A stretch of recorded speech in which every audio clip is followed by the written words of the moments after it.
The future of Africa's food security is in the hands of smallholder farmers who have invested in fledgling seed companies netting big returns. Now, this is according to a new report released at the Grow Africa Investment Forum alongside the World Economic Forum on Africa in Abuja, Nigeria.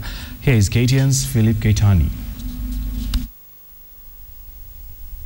Locally owned African seed companies participating in a program to offer high-yield crop varieties to smallholder farmers across the continent have collectively become the largest seed producers in sub-Saharan Africa.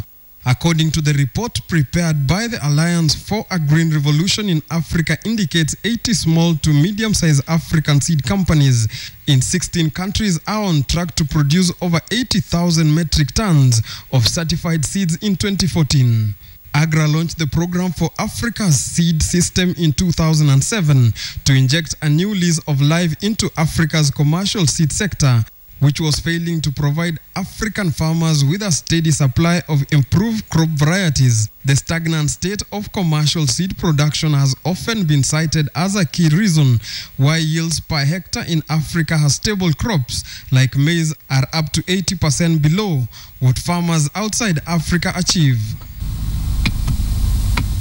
According to the report, PAS started working with a handful of companies that together produce about 2,000 metric tons of seed. Today, it is partnering with some 80 companies across the continent that produce professionally certified seed for an array of African staple foods, including maize, cassava, millet, rice, sorghum, beans, sweet potato, cowpeas, groundnut, soybeans, and pigeon peas. These companies are focusing on variety carefully selected by local crop breeders for their compatibility with specific African agricultural environment. Philip Keitani, KTN Business. Right, in the quest to remain efficient and profitable, corporate Kenya is entering the restructuring phase. Here's more.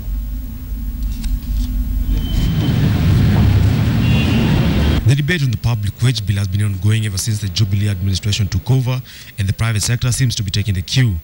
With profitability and shareholder value the key driver of business, a number of organizations have initiated restructuring programs to rationalize their workforce to cut down on costs.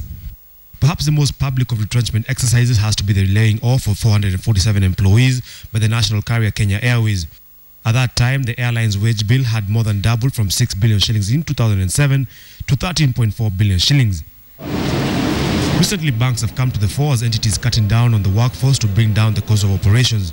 This has meant deploying technology and using alternative banking channels that has led to massive job cuts. The KCB Group recently announced that it would send home 120 employees as the bank seeks to improve its cost-to-income ratio. By 2009, the bank's wage bill stood at 6.9 billion shillings, necessitating the move to shed jobs. This week, National Bank also announced that 190 of its employees had been sent home in an effort of reining in on the wage bill. National Bank joins other lenders such as Barclays and Standard Chartered Bank, who have undertaken staff restructuring as they leverage on technology. Barclays Bank reduced its staff by 272 employees last year in a restructuring exercise that costed 788 million shillings.